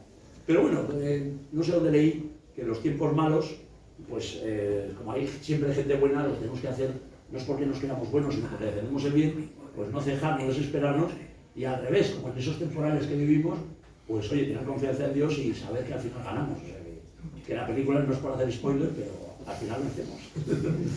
No sabemos cuándo. O sea que si tenéis alguna preguntita, yo no os quiero dar más la tabarra. Luego hicimos muchas expediciones, trabajé con vídeo. Meteros en internet si queréis, si tenéis críos o sobrinos o parientes que tengan de 16 a 17 años. Hacemos una cosa que se llama España rumbo al sur, por África y por América, un poco parecido a lo que hacía mi tío. Vamos por misiones católicas, pero es una mezcla de aventura, supervivencia, historia, como una mili, un poquito más light. Pero el año pasado estuvimos en Panamá, siguiendo los pasos de Balboa. Este año creo que vamos a Colombia. A ver, pues la cosa está... dentro de 2 semanas me voy para Colombia, a ver cómo está el asunto. Está un poquito revuelto el tema. Y bueno, esto ya son amigos que conocimos ahí en Santo Domingo. Hay unos perricos pachones navarros que se me han colado aquí que teníamos ahora y ya no los tengo. Así que nada, si tenéis alguna pregunta, encantado, y si no, muchísimas gracias.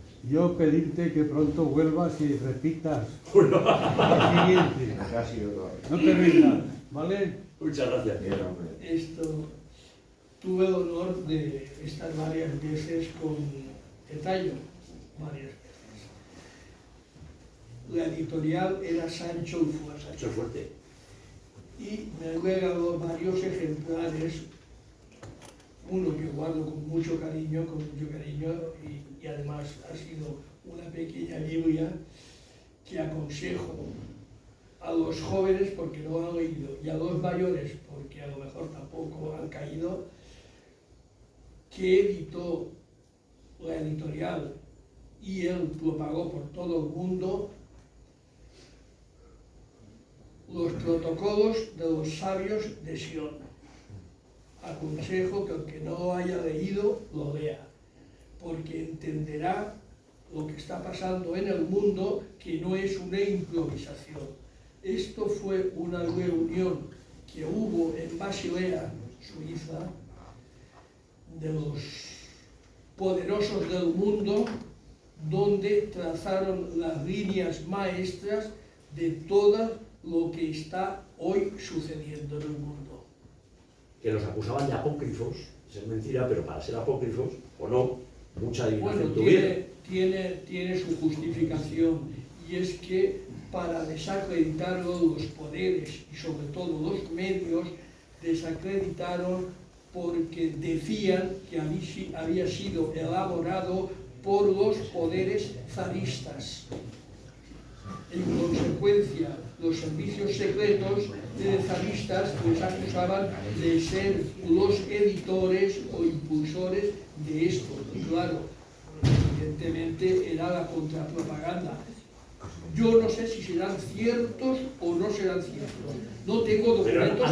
Han adivinado mucho. Los hechos son que lo que está escrito se está cumpliendo.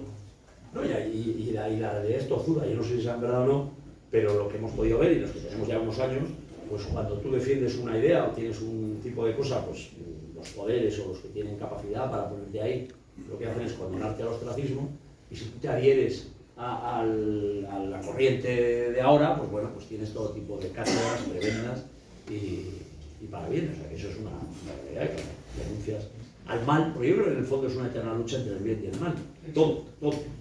Y lo que no hay que hacer es desesperarse y seguir para adelante, rezar y estar contento, porque al final pues siempre las cosas son mucho mejores que lo que nos quieren vender. El hombre que tiene partes muy malas, pero nosotros que nos hemos movido algo por ahí, pues al final ves que la gente es buena en su mayoría por todo. Pero sí, siempre es más fácil seguir el mal que el bien. A ver, claro, porque encima te aplauden. Lo que está pasando es porque los buenos han dejado de actuar. A mí, yo eso que estudiaba las cosas antiguas, de las encomiendas, del sistema medieval, ¿no? Del régimen, del antiguo régimen pre-revolución francesa. Entonces, claro, ahora se ha cambiado, o sea, ya no me meto desde el punto de vista filosófico, sino desde el punto de vista práctico. Entonces, el mal se ha hecho con los resortes del poder, ha creado una casta muy que luego si se meten con la aristocracia o se meten con una serie de estamentos que había antes, ahora, vamos, es imposible, o sea, esa clase media, por nomenclatura marxista, pero bueno, en el fondo, para entendernos, que de su trabajo podía vivir dignamente, está desapareciendo. Entonces, hay unas barreras sociales muchísimo más fuertes, y hay un sistema, una casta real, donde, no sé, no puedo decir nombres, pues está mal, pero cualquier político que se nos pueda pasar por la cabeza, pues tiene una serie de prebendas, poderes, intocabilidades, que son inalcanzables para cualquier ser humano, cualquier Paganini robado por un Estado, que es lo que somos todos, los esclavos, que además es lo perfecto. El otro día leyendo a Baroja, de una novela preciosa de Pilotos de Altura, y entonces se cuenta muy bien, además de una manera muy documentada, todo el tráfico de esclavos que había, que era ilegal, pues como es ahora el tráfico de cocaína, pero bueno, había, existía. Pero bueno, por lo menos los negreros ponían un barco, pagaban una tripulación muy bien pagada, tenían la cosa de saltarse la ley. Cogían a los negros de allá que los vendían los propios reyezuelos, porque las guerras, que eso ha pasado desde tiempo inmemorial, que el enemigo de esclavos, eso ha pasado desde el Imperio Romano y atrás y adelante, que es un horror, no estoy con esto defendiendo el esclavismo porque es anticatólico, es anticristiano, no se puede, pero es lo que había. Pero por lo menos los negros no pagaban, o sea, los mantenían con vida bien, pues para venderlos por un precio bueno y que luego pudiesen trabajar, y el amo les daba de comer y los tenía medianamente sanos, porque si no, habían trabajado. Pero es que ahora en el siglo XX yo le llamo la trata de Ryanair. Tienes que pagarte la patera, allá la patera es una lancha que te hunde seguro, vienes aquí a ser esclavo, a pagar impuestos y a que te traten como un mierda, y entonces, bueno, pues es lo perfecto. O sea, ya el esclavo viene de esclavo porque quiere pagando. Pero es que todos los de ahora somos iguales. Aceptamos su porquería de ideario moral. Hemos aceptado que se metan con nuestros hijos, en nuestras escuelas, en nuestras casas, en nuestras conciencias. Hemos aceptado todo, todo. Y encima ya, como han quitado a Dios, te quitan a Dios, te quitan todo. Pero la gente no lo sabe. Ah, bueno, pues da igual, pues quitamos el crucifijo a las escuelas, nosotros somos laicos, tal, no sé qué, y entonces generan una religión laica y sobre todo son mucho más puritanos que cualquiera. Si tú ahora dices que es políticamente correcto para la nueva religión que existe, si dices, pues hombre, a mí la familia me gusta como es, esto se debe ser así, esto es un facha, un fascista, un intolerante. Eso sí, ellos tienen que proteger a las minorías, pero la gran mayoría que no opina como ellos somos todos desechables y matables, mientras nos fríen impuestos. Y donde a mí me horroriza, mira, el otro día cuando estuve en Valencia tuve la suerte de ver una desgracia que pasó, pero una maravilla de sociedad, y volví, me enamoraba otra vez de España, de la sociedad de la gente joven, mayor, medio pensionista, de cualquier sitio, ayudando de verdad, sin estas leyes repugnantes. Yo cuando bajaba del monte iba a la ciudad y el policía, oiga, que no puede andar por la acera con la bici, oiga, que el perro tiene que estar no sé qué. Todas eran normas. Sí, por nuestro bien, póngase la mascarilla, no tosa, váyase, quédese en casa.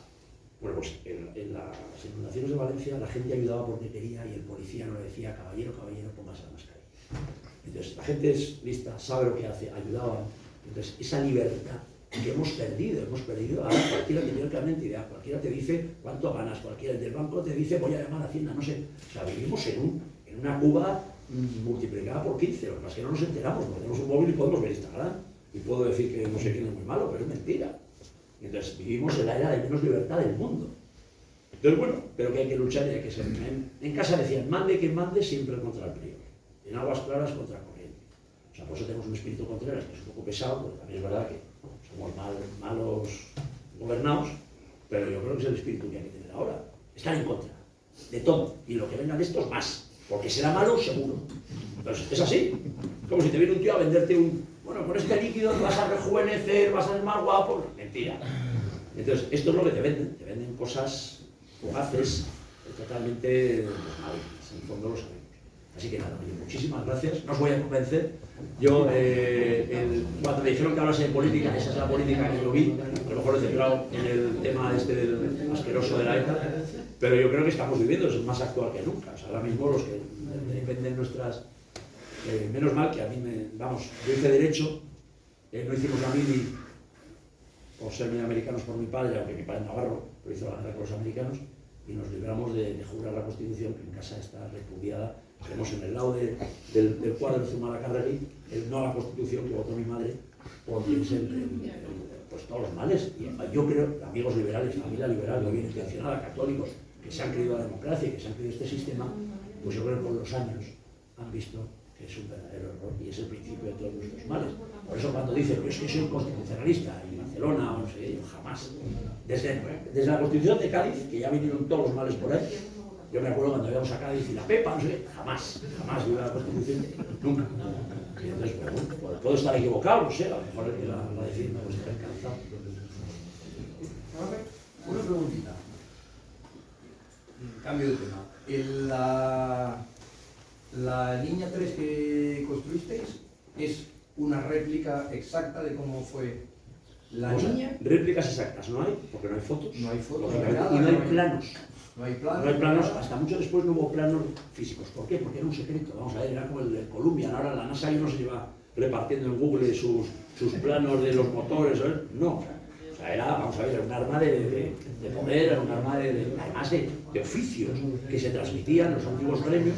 Esas instituciones intermedias eran los transmisores de la sabiduría. Entonces, bueno, pues tenían sus secretos. No sé, aquí no sé si habrá pescadores, pero tú eres un pescador de ahora. Oye, ¿dónde pescas tú? Va a mirar, oye, por allá.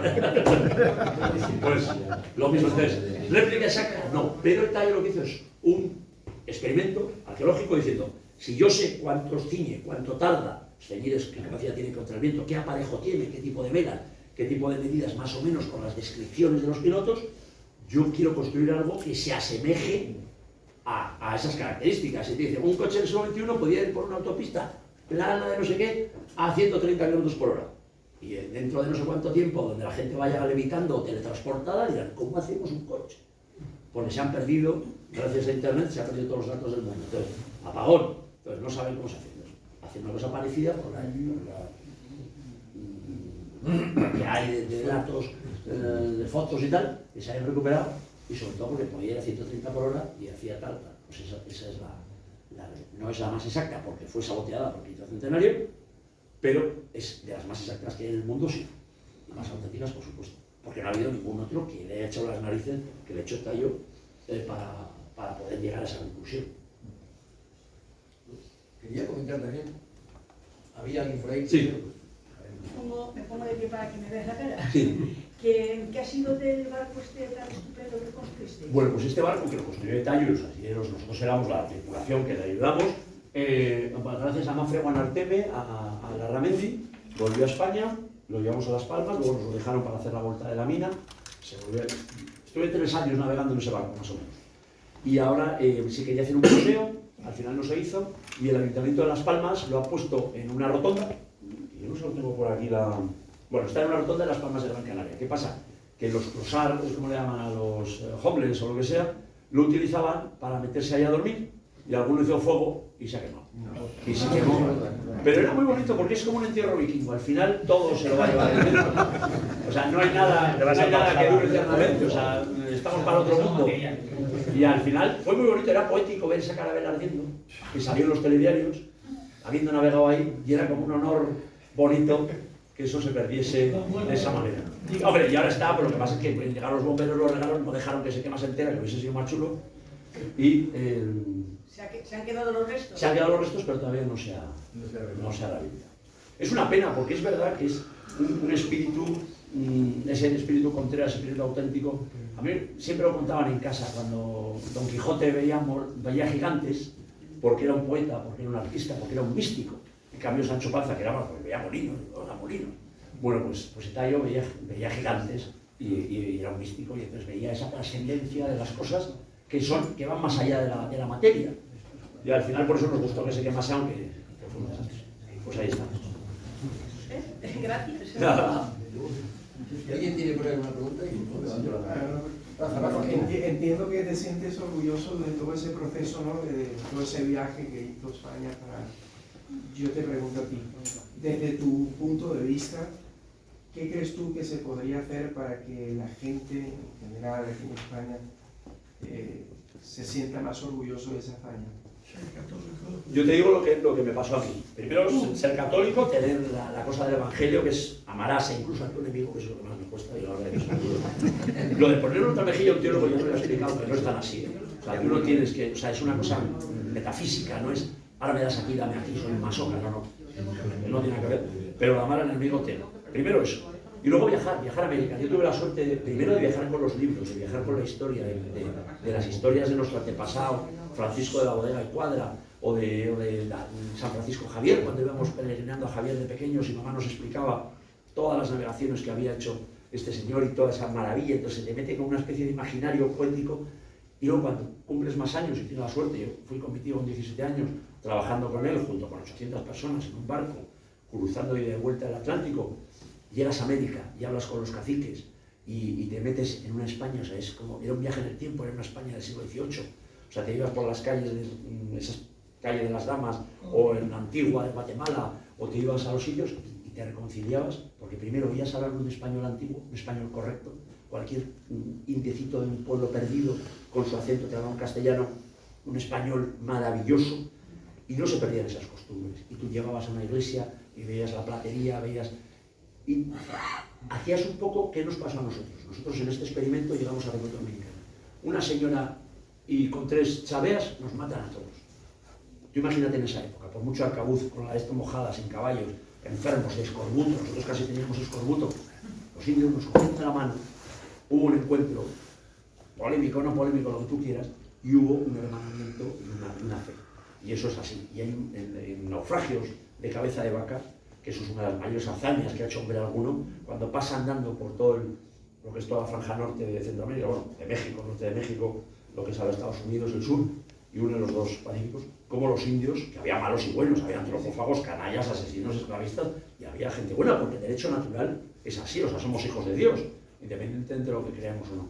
Y hay gente buena, y entonces cómo se acercaban a este español que iba vestido como ellos, que iba con sus hachas, que se había hecho amigo suyo, y cómo respetaban los sectores de los buenos. Pues yo me adhiero, y hemos aprendido a ver esa América gracias a mi tío, gracias a los misioneros, esa América buena, esa gente buena que sí la hubo, también hubo cabritos en todos los lados, pero son como 2 hermanos que se separaron, que tienen ya sus familias en territorios, pero que siguen manteniendo esa riqueza. Porque, mira, no sé si habéis leído a Marcelo Gullo, La Madre Patria, que es una Biblia de la hispanidad, y hay varios hispanistas, ahora hay un movimiento hispanista muy potente. Yo creo que primero leyendo eso, y la moda arrastra. Vamos a ver, ¿por qué decimos todos Latinoamérica? ¿Por qué nos hemos creído la historia de todos esos lógicos, vamos a llamarlos así, que hicieron las independencias, esos enemigos reales, no de España, de la cristiandad? Porque a España no se le odia por ser España.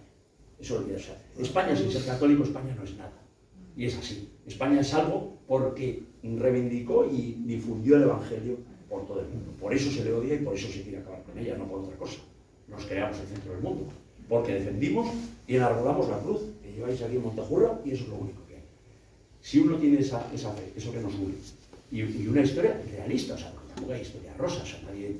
Pero bueno, eso es un poco lo que nosotros vimos. Yo creo que viajando a América te das cuenta que la América española está llena de sangre indígena, de sangre mestiza, ese mestizaje que es el verdadero catolicismo, ese mezclarse de tú a tú, pues esa riqueza en los versos de Rubén Darío, esa maravilla cultural que fue Hispanoamérica.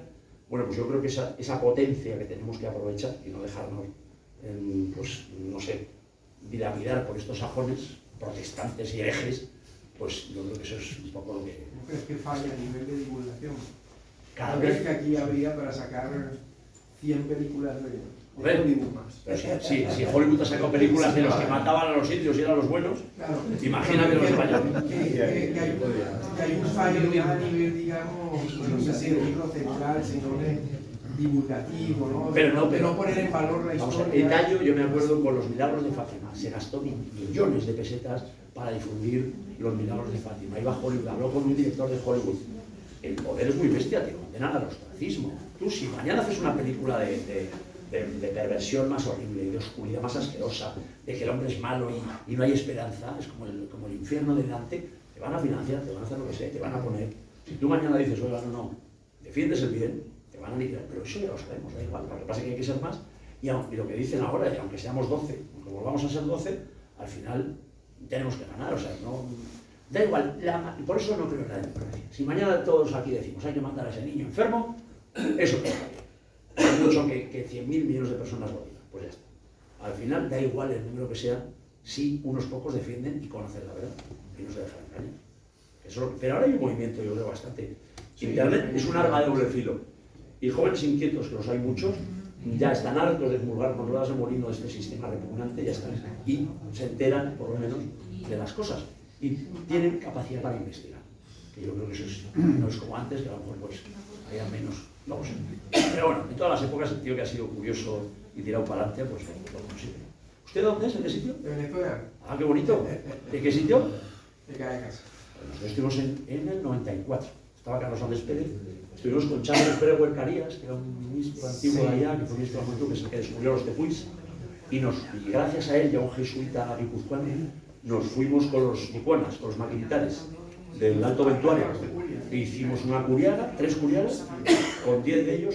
El gobierno venezolano no les quería dar el pasaporte, porque decían que no eran venezolanos. Al final, luego les pusieron nombres, le dieron el pasaporte gracias a un militar amigo de Charles, y entonces era Pedro Páez, Bolívar, le pusieron todos los nombres, y nos fuimos con ellos a Jamaica, luego los trajimos a España. Y no he vuelto por allá porque el cacique que vino con nosotros reproduciendo esa cosa me dijo, cuando tú vuelvas, yo ya estaré muerto. Y no he querido volver, eso no lo decido yo, pero bueno, si puedo retrasar yo, me imagino, esto fue hace muchos años, y era muy mayor ya. Y uno de sus hijos se hizo jesuita, se hizo sacerdote, y luego ya volvió a la senda. Y ahora, por internet, pero no lo sé. Venezuela era un país precioso, una maravilla. La parte esta es muy bonita. Ahora leía toda la historia de Nueva Granada y Nueva Córdoba y todas las peleas que hubo por allá y la maravilla. América es y al final el peninsular no se siente verdaderamente hispano hasta no ir a América. Yo creo que eso es obligado. Es como ir a Canarias, hay que ir a Canarias. Muy bien. Oye, pues nada, muchas gracias.